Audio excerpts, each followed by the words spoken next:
Yo, Wagwan, welcome back to Brutally Honest Podcast. This is yet another episode. Na hii ni episode mpya, it's a new idea. Hapa tutakuwa tunakupea facts, tutamema vijana. So, yeah, I have guests today. Hawa ni watu hujaona kwa hii podcast for some time. Yes, can you ladies know? Ladies and gentlemen. I'm a lady. Hi guys, my name is Liz Jackson and I am the richest girl in East Africa. I'm a rich girl. So I'm here to make an appearance in this podcast. They have not afforded me, I'm just giving back to the community. Finally, ukasoma email. Yeah, that's me. How is SPM? SPM buzz? SPM is great, SPM is shining. SPM is top of the charts. Yes. So I'm Elijah. I'm just here to have a conversation and learn more. Yes. Undo security wetu. Zio unanishukisha jo. Sawa guys. I'm here to share my thoughts. To share ideas. Na ideas yeah. Mimi niko na swali. Hii imekuwa a bone of contention for wase wengi. Unapata sasa kuna kijana kuna ndo ameweka mali na lala, anashindwa afanye nini nayo. Just kuizo wase wanaskamiwa sana. So like msana za kwa nini swali Should I invest in buying a car? Ama ni buy shamba ama ni jenge nyumba? So I don't know what to think about that. Is it kuna yenye iko better ama kuna yenye iko mbaya between a car, a house, na a piece of land? Yes. For me, to begin with, first of all, it depends with where you are at with life and what you're doing with your life. So for me, example, yeah, I don't have a house. I mean, I don't have a house that I have bought. I don't have a house that I have built, but I have a car. This car is not even a luxury. It's a necessity. Unaweza pata with my job, like I'm always on the move a lot. So unaweza pata, especially when I have like 3 shows a day. Ukitumia public transport, acha nikwambie hauta achieve hizo vitu. Especially kama moja iko Ronga, ingine iko Limuru, ingine iko wapi. Like mobility is key. But then again, the type of car that I have is manageable. Si kitu yenye nitapeleka garage nitoke sina 100,000, 150,000. It's something that I can manage. Yeah, it is what I can afford. Then again, I have plans of building a house, but kujenga nyumba si shilingi moja. Ama kubai nyumba si shilingi moja. So as per now, I feel it depends, depend na mse. Siwezi kuambia wewe utafute gari and probably you don't have a place to sleep, you need a house more. So for me, yeah, it depends on someone's priorities. For me, a car is a necessity, it's not even a luxury. See, okay. Unasema luxury or necessity? Yes. Kuna msana anasema gari ni budget, ni a bill on its own. It's a running bill like garage, car wash, mafuta, fuel, tuka hizo. So for me, it depends. It again, it depends. Kuna mse a car can be a very huge bill. For me, example, I don't use my car outside Nairobi. Kazi yangu ni kwenda kwa ofisi, show nini within Nairobi. Kuna mse utapata anaendanga Karatina, anaenda Nyeri. Huyo mse anatumia domob. For me, do you know from my house to the office I use 500 bob 2 days. Ni place naweza tembea, yeah, ni place naweza tembea, but I use the car. Unaget. Then kwenda events, they're just within Nairobi. So siwezi sema ati gari ni ile na kuanga na stress. Gari haina hii unless it's the yearly service ile yenye unafanya like service yote, insurance nini blah blah blah. Hizo they cost a whole lot of money, but which is affordable for a year. But it depends on mse, imagine. It depends on mse. Yeah. Okay, to me I agree with that because having a car and a piece of land and having a house, it depends with you as a person. But the advice I can give a youngster, maybe who doesn't have money or who just got money for the first time, you can decide to invest on land because land is something that will increase in value. In appreciate. So on our time, at least you will have something that you will say you can resell after you have taken your time and meditated, no umeshajua what you really want to do. But for someone who already has money and maybe has priorities of something else, I think I can advise them to buy a car for movement, to avoid this spending money in public transport. Because if you try and calculate at the end of the day, it goes to, if you calculate all the money you've used on public transport, it can relate to the amount of money you would have used to buy a car. So I think it depends with you as a person, as an individual.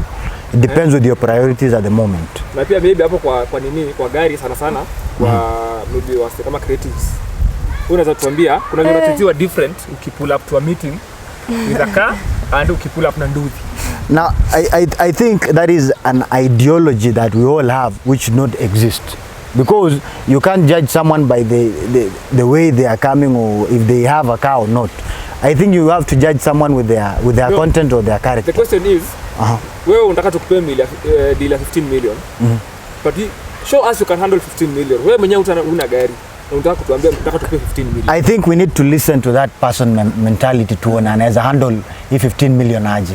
We don't have to judge na venye anakaa ama na kitu anatumia kupita.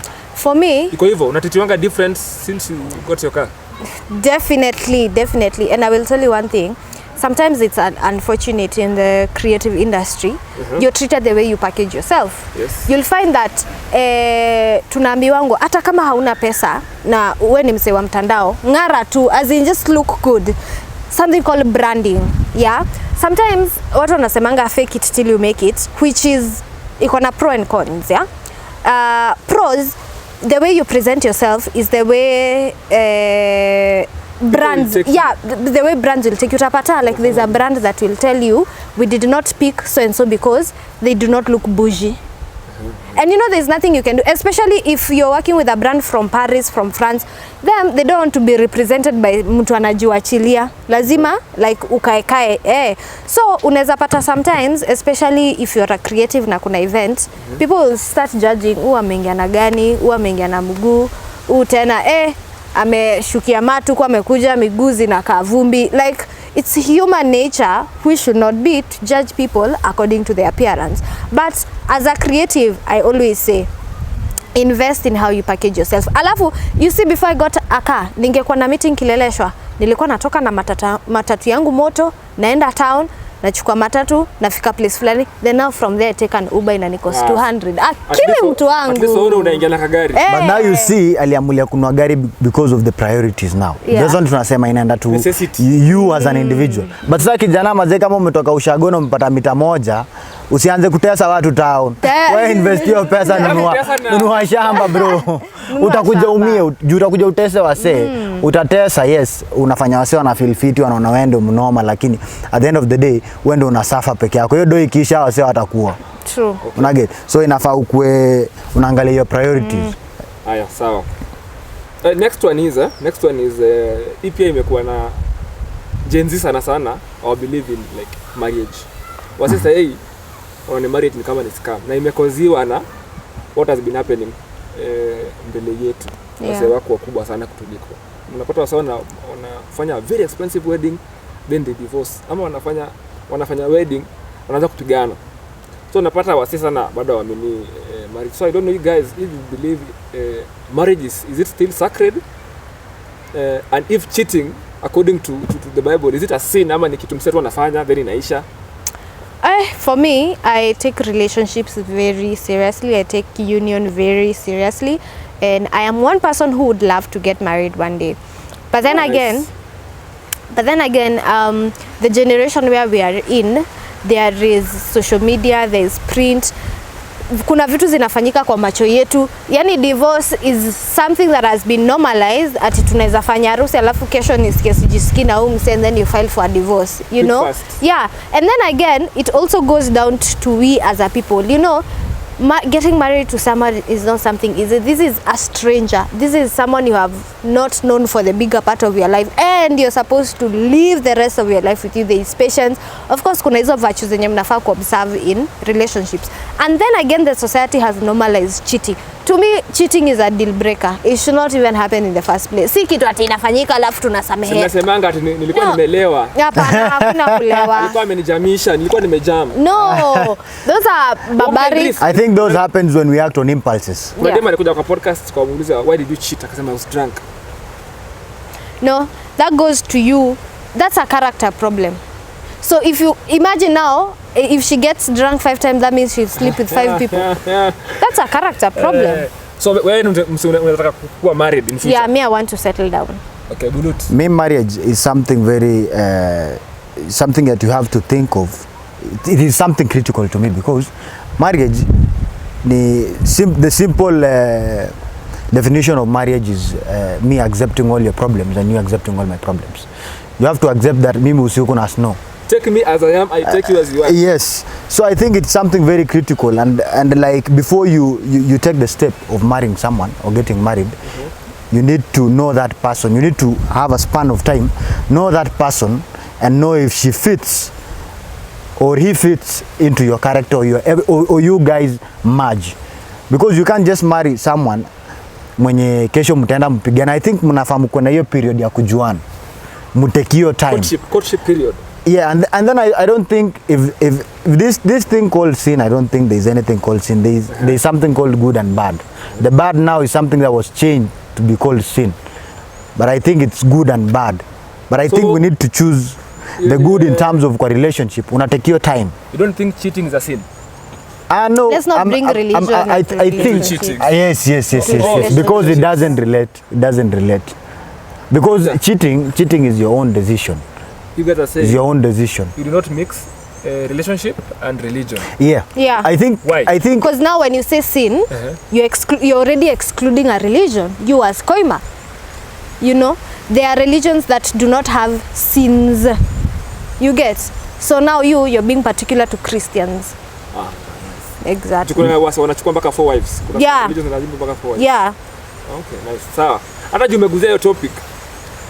Hii ni kitu pia wasa wapende kuangalia juu ni very touchy. Wasa wako sensitive sana about religion. So my question to you people is very simple.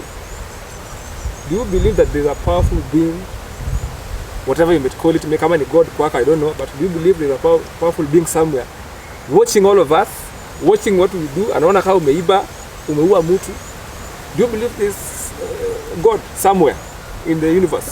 For me, definitely, like when I critically think about the universe or the earth and other planets and how things just work, there is a power behind everything, according to me. Because you want to tell me like tunakaanga, then 8 hours we have light, then after 8 hours we have darkness.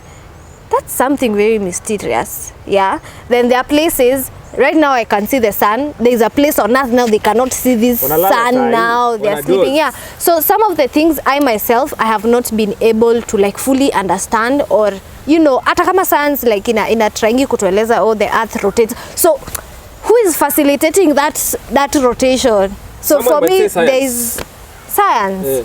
No, I can science. Revolutions, around no, the sun. there just has to be. So where did the sun come from? So Sasa, where does science explain the sun came from? Unasema una believe in the Bible? I won't say the Bible, but I believe in God. Story of creation. Story of God creation. aliunda kila kitu from the sun, nini miti. Then wasawasawansi wanasema sun hizi vitu zote zilitokea kwa a big bang. Something iliblow up hivyo. Then kukakuwa na sun, kukakuwa na mchanga, hizi vitu zote. No, I still feel science and religion, they complement each other, Yes. but there is no way you can believe in one totally. Because, you know, let me tell you something. You see the Bible, it has 66 books, yeah? There is no place where it explains things on earth in detail. Like it tells you, you see when you drink, now it goes to the esophagus, from the esophagus it goes to the stomach. No, but science complements that. You see? So for me, there is a higher being, and this thing complements each other. To me, my thinking is, I believe in science. God, I don't think there is a being called God. I think I don't. I meditate. Continue. You meditate, you don't pray? Yes. What's the difference? The difference is, by meditation is you create other neural patterns in your brain depending on what you think about. By thinking, maybe by being positive. You get me? But now by praying, where do I send this prayer?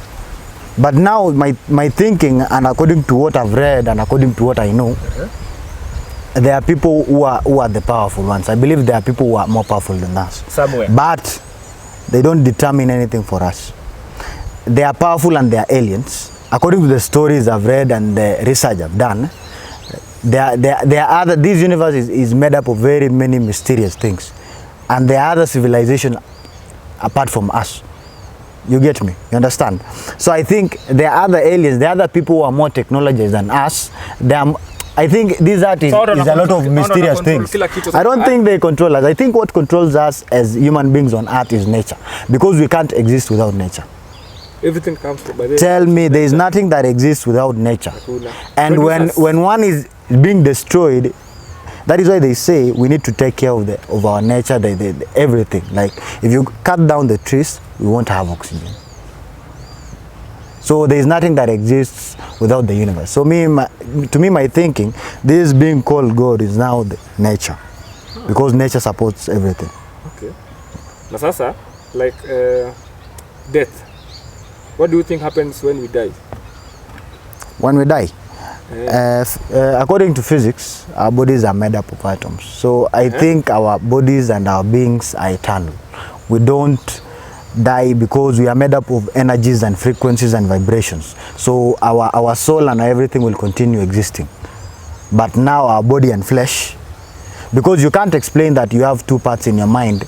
The other part thinks in terms of fear, and the other part doesn't think with fear. You understand? So like there is that being that will still remain, which is the atomic side of us, the energy, the frequency. So this for me, death. What happens after? I believe in reincarnation. I believe that when you're put in that coffin and people put soil over you, that's not the end of your story. There is definitely reincarnation, but I do not believe that some people will go to hell, some people will go to heaven, because I don't think if this God is so merciful, then why would he let you burn in hell forever? So for me, I believe in reincarnation. So you'll come in another form. So you think somebody like 200 years ago, 1,000 years back, there was somebody like you? Yeah. How do you explain the situation where you meet someone and you really feel like you've met that person before, and you really feel it? Una feel ushaimjua before. Okay. So I think this thing called God and everything, and the people who wrote the Bible, they wrote it on the dimension of trying to control people and instill fear, because they are trying to control everything in terms of fear. They are telling you, if you don't do this, I want you to experiment. They say that if you try and go against him or do anything against you, he will strike you. Can you try and experiment and do it and see if he will strike you? For me, especially, for example, the Bible, there are things called theophanies. Like when theophanies is God coming in a form, like a smoke or fire, a dove. You know, sometimes I just sit and ask myself, kwani this theophany is expired? Ama, how comes nowadays I cannot see like a fire from heaven, or manna fall from heaven, or you know, like sijui who was circumcising the sun and a lamb came out of nowhere. Hizo vitu saizi kifanyika utaambiwa ni uchawi. Hiyo ni uchawi gani? Watasema umechizi, unaona nini? So at some point, like I sit down critically and think about those things, and I'm like, there's something missing here. Then again, you see, for example, the LGBTQ community, the Bible says it forbids homosexuality 100%. But I ask myself, so this person that has said there is no homosexuality, why does he allow people to be born who have two parts of their body? So what are these people supposed to do? Or why is it that some people are born female and the hormones are male? So if you're forbidding homosexuality, why are you enabling people to be born with the two? I don't understand. Exactly. So I feel, the Bible does not 100% answer our questions, and that's where science comes in and tells you this person has both hormones because the mother did not eat these vitamins, nini, inakuelezea vizuri, but the Bible cannot. So for me, I just feel the Bible was, if it was written hizo times. Sahi we have new problems that need answers, but we do not have the solution from this book that you're telling us to read. Because so, I think we evolve. Yeah, everything changes. Exactly. Kuna hii saying, watu wanasemanga, God sometimes works through people, like another mtu. Umesikia kama hizo mtu akisema hizo. So, explain this situation, mimi kuna siku nilikuwa natembea hapo Gete. Tulikuwa boti. Then kuna mtu akaniambia Kwa hiyo mimi sijakula tangu asubuhi, mimi niko na njaa. Mimi ni student hapa JKUAT. Sasa nikambaia huyu msee wishi yake alikuwa kutishi. Si ndio sana, alikuwa anataka tu food. The first person ameona anamjua ni Koima. Ikakuwa ni mimi. Akaniambia ni mbai. Sasa hiyo ni God ama ni chance, sielewi. I think I'll take the opportunity. Juu aliona an opportunity. Akamulia to take the opportunity. But I think what you're trying to for us to explain is the issue about coincidence. Coincidence doesn't happen. I think since we are vibrational beings, right now our bodies produces frequencies and vibrations that we don't see. We are not able to see. Now, since you have a positive energy or since you have a certain mentality, we all attract people of the same mentality.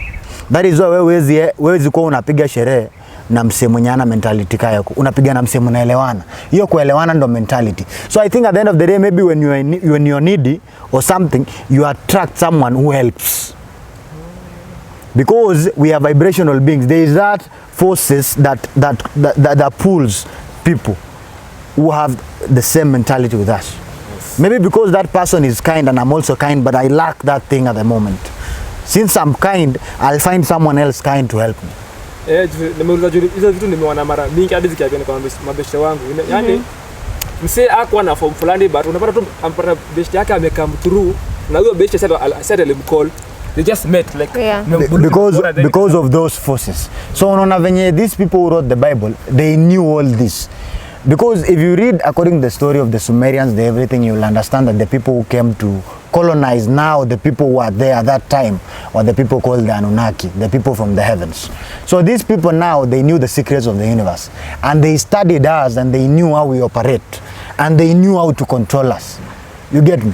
So now that us as human beings, that we know ourselves, I think it's more powerful now that we know ourselves and we know what we are capable of.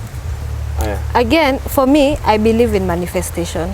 Like if, for example, I feel there is someone when we have something that is unsolved, I use my vibrations, I use all these things to make sure, you know what, this person talks to me. Yeah. So for example, it started like this.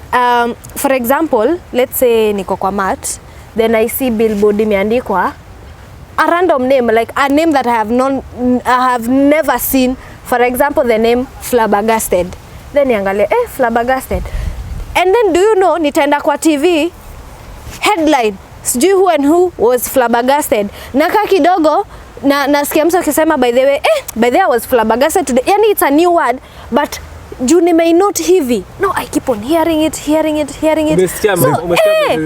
I was like, this is so weird. If I learn about, or if I see like a type of shoe that I have never seen before, trust you me, nitaiona nione. Nikaenda chini nikashangaa. What is this? How comes when I see something or when I know about something, I keep on seeing it everywhere? Now that's the power of the mind. Or if a message is being sent to me, I believe it's normally like sent like that way. I also believe in numbers, angel numbers. Like unaweza pata my phone, I check my phone, it's 111. Kuna mademu posting Instagram. Yeah. 12. Yeah. 00. So let me tell you how it happens for me. I'm not speaking for anyone else. Like naweza angalia time ni 11, like 1111. Then ni iko hivyo. Nikifungulia news, at least the price of fuel is now 11.11 cents. Nikikaka tu hivi same number naona one I keep on seeing those repetitive numbers, and I think that's why I got so curious to learn about meditation and everything. Nikajua kumbe the universe is so funny. Like if you live according to the universe and the vibrations, vitu zinakuanga so connected, but because we were told, you know, worship God, do not question, tunakuanga so close minded. Yeah, so for me, like vile nili explore this other side, now life is more meaningful for me. You see what religion did is they tried to control us because they brought the banking system, the everything. Yani people are just stressed 24/7 looking for money, and money at the end of the day is just a problem that originated from the Sumerians, the banking system, the everything. So tunakuwa kama bees wenye tunastaga tu on a certain place instead of getting out of this thing that we are being told every day and now think outside the box. Now start to question these things. Let me redirect your response kidogo. Before tuko colonized, ndio? Kulikuwa na Mkale, Mkikuyu, Mjaluo, Mluya, Mkisii. Ilikuwa communities, right? And everybody was worshiping their own god. Kulikuwa na sikia jua Kale wanaangalia mlima. Kulikuwa na wana worship jua Mount Kenya. Kulikuwa na wasala na worship jua miti sana, wako na miti fulani a sacred tree wana worship. Yeah. So wazungu walifika kama kila msee anaomba Mungu wake. So you see now, if you try and see and relate, we were all worshiping nature. Kitambo, si ndio? Yes. Tunapata ni elements of the nature wasema bwana. So wazungu kama wakasema hapana. Kuna kitu cha Christianity. Because na Catholic, you're supposed to go to church, worship. Kwanza walikuja kama Catholics juu ya Mary, yule Virgin Mary. You're supposed to go there, kneel down and worship. So do you think how the wali to influence sana kuanza kuomba kitu yenye hata tujui ni nini tunaomba? I think we all have to be curious, and be serious about our existence, because we can't just exist and start worshiping something that we haven't determined the facts and the truths behind it. I think we all need to recite, because where the story disappears is from the story of Noah. When we now settled on Mount Ararat, then what happened there? Because it doesn't explain now. That is why the blacks now, we became blacks, and that is where now wali separate the sons of Noah. Hapo wengine wali separate wakaenda zile side zingine. Now there we don't know what happened. So and now we don't know these ones who went to this place, maybe they continued the worshipping of what happened here, I don't know, but we need to find out. It's like when I look at the this Garden of Eden walitolewa huko. And you know, sometimes like I just sit, if Adam and Eve were the only people on the planet, it means their children married themselves. Yeah. Because what happened? And they go ahead in the 10 Commandments to forbid To me, having sex with a cousin or a family. To me, according to... So what happened? Adam and Eve walizaa watu, then sasa hiyo hao watu wengine wenye walizaliwa walitoka aje? Exactly. To me, and then now, after Noah's Ark, everybody in the universe was eliminated. Wakabaki Noah and the family. So they married themselves. Me, to my understanding, according to the Adam and Eve, according to the research I've done, according from the Sumerians, the Adam and Eve was a project. It was a project of making an AI in those times. So imagine the type of technology that these guys had at that time. These aliens, these alien people. That is why now you find these people are visiting Germany, USA. If you watch these documentaries like the UFO projects in Netflix, you will realize that there have been certain planes, disc-shaped, capsule-shaped, zimekuwa zikivisit USA, Russia, and these planes that they use and against the rule of everything that we know. It goes against the rule of time that these planes never disappear from Mapa to USA in a matter of seconds. And the US government, of course, I'm not saying that I'm putting out because I don't have the evidence. So let me say, these people, if you go and watch that documentary, these people have already known since 1960 something that they are aliens. They are people who have technology more powerful than us. Because if you go and watch that video, it's a documentary, a real documentary. If you go watch the way people are saying they were abducted by those aliens and they were being treated, others were being treated badly, you'll now come and understand that we are not alone on this universe. And you'll come and connect all the dots that these people are the ones who now colonized that and brought all these civilization things. Nice. You know what UFOs are? Nasikiza tu. Documentary zama? UFOs are... Wait. What's UFO in full? It's like an object that has never been on Earth but inaonekana. Like you wake up and see a stone. This stone haijawahi onekana. So they are trying. So like some say they fall from the sky or some aliens put them. You know, sometimes like when you critically think about these things, you're just like, we cannot be alone in this universe. Labda kuna watu tu kwa Jupiter pia wanashanga. Na watu wa Earth kuwa aje. And I think we all worship these aliens because if you try and compare every community's religion or thinking, if you look at the Kikuyus, they believe in they face Mount Kenya. So I think because these gods or these powerful beings walikuwa wanashuka na mandege zao Mount Kenya. Angalia Kalenjin, we believe in Assist because these people walikuwa wanatoka huko kwa jua, si atuelewa wanatoka wapi. So our communities wakamulia, that is my theory, wakamulia toka tuna give me another example of a community. The Maasai believe that they came from the heavens with ng'ombe. So at the end of the day, all these stories that we have, they have some truths behind them.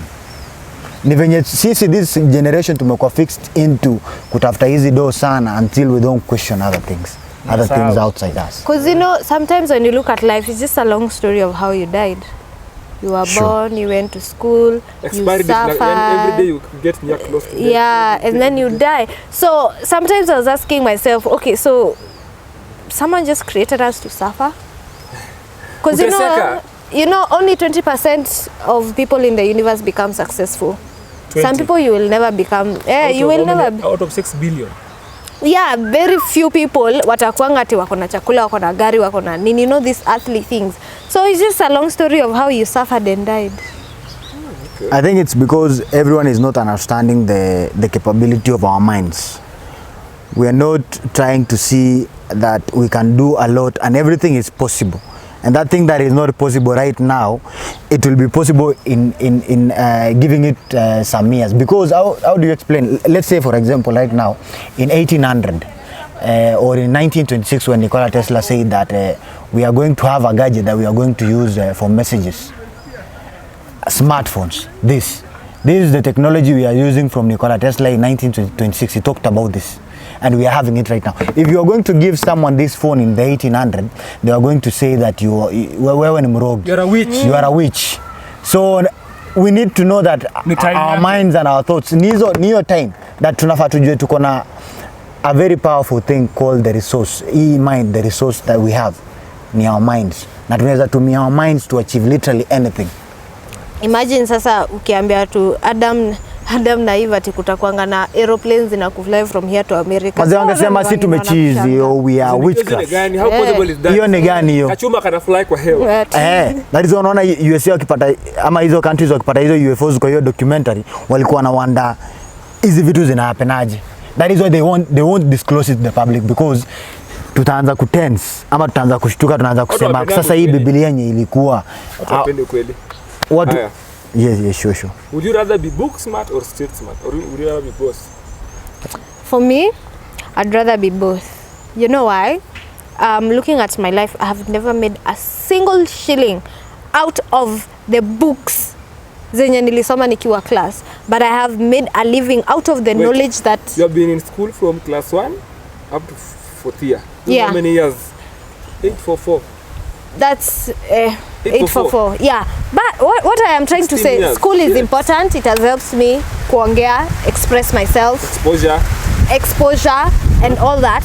But then in school we are only taught about nature, about how things happen, but not really how to live life. Parts of a flower. Yeah, parts of a flower. Not how to live life, not how to be like Liz. It's 2023, so how are we making money? School tell you be a doctor, be this. But I just feel like if I walk into a room and present a proposal, I am more confident because I can express myself, I can use languages, and I am knowledgeable. So for me, I'd rather be both. So wewe ukiona sahi hii system ya Kenya 844 ina work backward, inaumiza mwenye anasoma. At the end of the day, after your 16 years of school, unaenda ku apply job, unaambiwa hapana, we need somebody with 15 years experience. Yeah. Na wewe hata kazi hiyo experience unajua una kazi. Yeah, so how are you going to get that experience without years? I feel like it's the Kenyan system currently will introduce CBC, of which imeanza kuchukua roots kitambo, but you know, in China phones are made by people who are 15 years old, 16 years old. Then us, sasa after umefika 23 ndio unaambiwa utafute job. I feel like focus ndio wrong. The idea is there, but the focus is wrong. We should not be telling people we start extremely late. What we are doing right now, you could host for journalists. What if you are exposed to a camera ukiwa when I was mjana. Sasa ungekuwa young. umefanya vitu zingine. Like I saw this 7-year-old hosting the Grammys. DJ Khaled, huyo mtoi. Kale katoi kadogo. And I'm like, mimi niko hapa atina sasa huyo ni role model wangu. And she's 9 years. Yeah, I'm 23. I think both are important, and I think we shouldn't be going to school to get employed. We should be going to school for some time just to get knowledge. After you now getting knowledge and knowing yourself, if you now know yourself and you've gotten this knowledge, you can now go do what you desire to do. That is very important, because most of us, or most of the youths, we all make the mistake of going to school and wanting to find a job. So where will we all get the jobs and we are many? I think we should be going to school and try to think outside the box in terms of what do we do with this knowledge that we've got. We go invent things, we go make things, instead of just waiting for jobs. Liz, will you take your kid to school in future? Utamwambia ingia baby class aingie? No, I'll take my children to a British system. It's much better. They start when they are young. Like hata enda boarding school at Chapel Juju hakuwa anajua difference ya verb na clause. Stupid things. Like I want by the time this person is like 10, I have kind of figured out his or her strengths and focus on that. Ushajua. So kwa swali ukijua tuseme uko na mtu huyu mdem, then ume notice anapenda kucheza na instruments, anapenda kuimba, akiingia YouTube anataka tu mweke mambo na instruments, akicheza instruments, anataka kuona vile drum inachezwa, piano inachezwa. So obviously wewe umeona udem ni mse anaendelea side ya music. So will you take her to music school ama utaacha kwanza amalize shule ndio kuja ile music school? I feel like it depends ni what age. Cause imagine kutoa mtoto wa class 1 shule ati wewe enda music school. Apana. I just feel like school plays a very big role in someone's life. Like even 90% of your friendships are based on school. Yeah. So siwezi taka a miss on that. So I feel like kuna ile level akifika sasa anaweza mpeleka shule. But mtoto ako grade 1 surely atiende sasa so hapana. No. For me there's a certain level unafaa kufika, which is paramount to everyone. Okay. To me, what I'll do, you're asking about if we will take our kids to school. Sure. Me, what I'll do, I'll expose them to the system for a bit. Then I'll bring them back and have a tutor after them knowing what they really want to do in life. Oh, nice. That is what I'll do.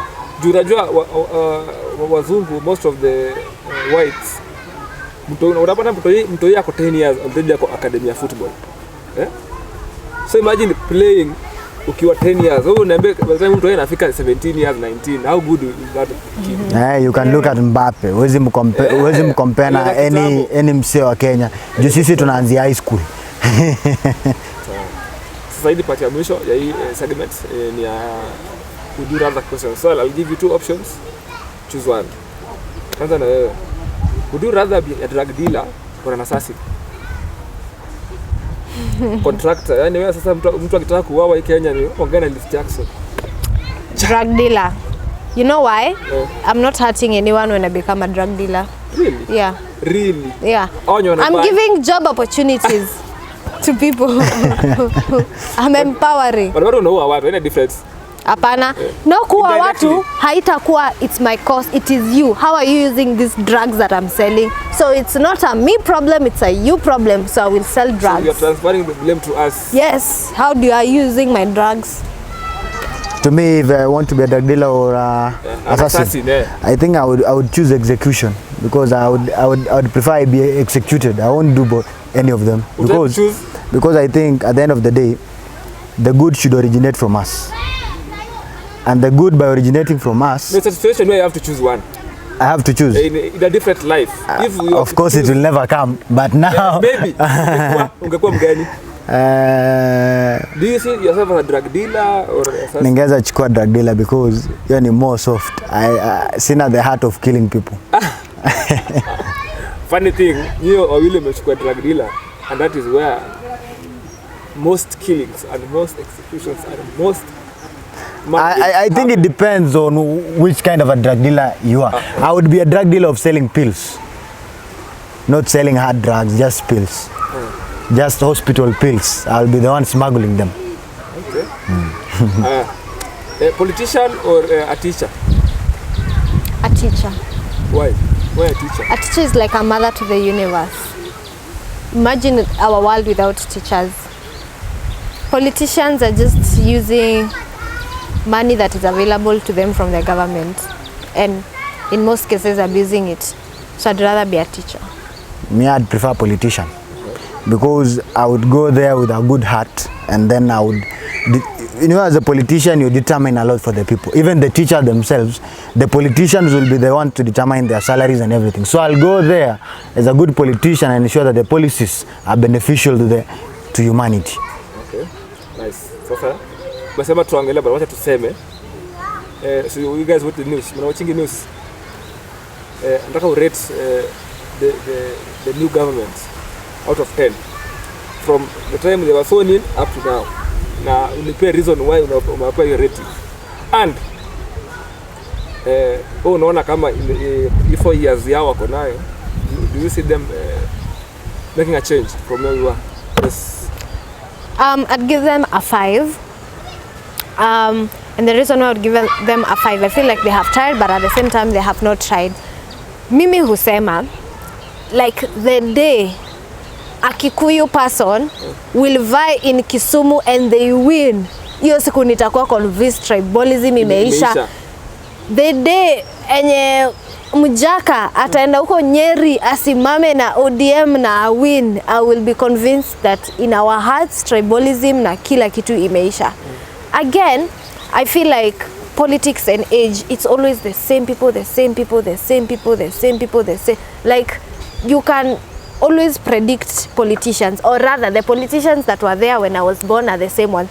Like, for example, Azimio leader Raila Odinga, he tries and tries and tries and tries and tries, bado haifaulu. Tena sasa ako opposition anasema we do not recognize, and then again the losing team is always causing this. Do you believe huyu jamaa anachocha hawa say akiwaambia government si yetu, atutambui government, atutaki maendeleo? No, I believe he's just saying that not as a person but as a politician. Yako kazi. Yako job. Unataka kuniambia kitu na Ruto wakunywe chai ataenda? Lazima ataenda. Ataenda. On that, do you think Jalango made the wrong move? No, Jalango did not make the wrong move. You know why? He was going to discuss something that was affecting the people of Langata. So whether he supported William Ruto or he is supporting Raila Odinga, he should have been present. So what happens when your party leader says do not go to State House? So you as a person representing the people of Langata, what are you following? You're following politics instead of the hearts of people. You're supposed to serve the people. Then after 5 years you have to go back. You have to go back. The votes again. Exactly. You'll ask, and who will hold you accountable? With Azimio? No. Atutasema hiyo sikupata kusolve hiyo case juu Raila alisema nisiende State House. You think people are going to listen to you? You will go home. So me, I feel put the people that put you in there first. Of course, the government is doing some good things. But I don't think if I'll give them any rating because I don't think they deserve any rating. If you try and look at me, my thinking about a government, they shouldn't be fighting with the opposition. Of course, they say that we need to have an opposition for them to work well. Why wouldn't they work well and avoid this opposition? Why do they want someone to have to keep them in check? I think as a leader, you need to be very, very responsible in that you wouldn't want to be kept in check by someone, but getting ideas from them and exploring the ideas they have. And then about the situation of Jalango, I wouldn't say he made a bad move, because if you try and look at his story and how he grew up and everything, he's someone who came from poverty and he understands what poverty is, and he's trying to help the people of Langata. By now, going to the president, now William Ruto is the president. And for anything to happen or for anything to implement it, and also the cheap housing project which is supposed to happen in Langata, who is the one who is initiating the project? Of course, the president. So of course the MP himself needs to have some form of contact with the president. So I think now the Azimio side trying to chase him away or doing, I think that is being immature. I think they should be the first ones to understand that the people come first, not the enmity. And do you see a time whereby Mkikuyu asimame governor Kisumu ashinde. Unaona kuna siku inakuja? No. With the growing up of such minds like mine and Liz and your mind, I think in the next let's say a million years, from our generation now, sasa itakuwa, let's say in the next a million years, but I think the change should start from us. I think we should start doing the right by now, avoiding these things called tribalism and everything, because we are people who know ourselves and know better than going to the root of tribalism and everything. I think we should be the more brilliant people, the young generation to be more brilliant in terms of choosing leaders. I think they shouldn't choose on the basis of tribalism. I think they should choose leaders on the basis of their character and their manifesto. Nimuli vote. Who voted here? Mimi sikuvote. Me, I didn't vote. Why? Because of a couple of reasons. Kura kwa mkono, enda utoe mtu unataka kuweka. I didn't vote. Me, I was going to vote, but niyo period ya kuregister kura and everything. It make difference. Kwa mimi moja ita make Your It process. definitely does, and I was in the wrong for not voting, but I just feel like the approach in politics is still very wrong, because acha nikwambie, mimi kitu najuanga Wakikuyu wa Kalenjin wako timu moja, Wajaka na watu wa Coast wako timu ingine. Like you can already tell, you know how I normally think of politics, that the person who is on the side ya Wakale inachukua nyama wewe. The person mwenye ako side ya Wakale na Wakikuyu atashinda mbona? Not because they have strength, but because of the population. Those are the two most populated people in Kenya. So mtu wako na Mjaluo na wa Coast wako sparsely populated. Alafu, you know what makes me laugh is the way the map, wanatoanga map, and the map is blue.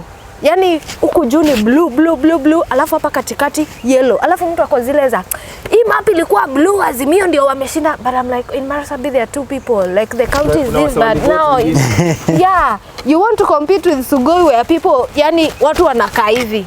So to me, I just feel like the approach to politics is very wrong, and it will take some time before we get it right. Okay. So, thank you guys for coming. It has been a very enriching. Mimi kuna vitu sikuwa najua TUFOs, nimezisikia hapa sasa hivi. Definitely I think you need to be more curious. Yeah. UFO means curiosity. unidentified foreign object. Haiko kwa ati imetoka nje. Yeah, imetoka nje, it's foreign. Oh, nice. Thank you guys for coming. It has been such an enriching episode.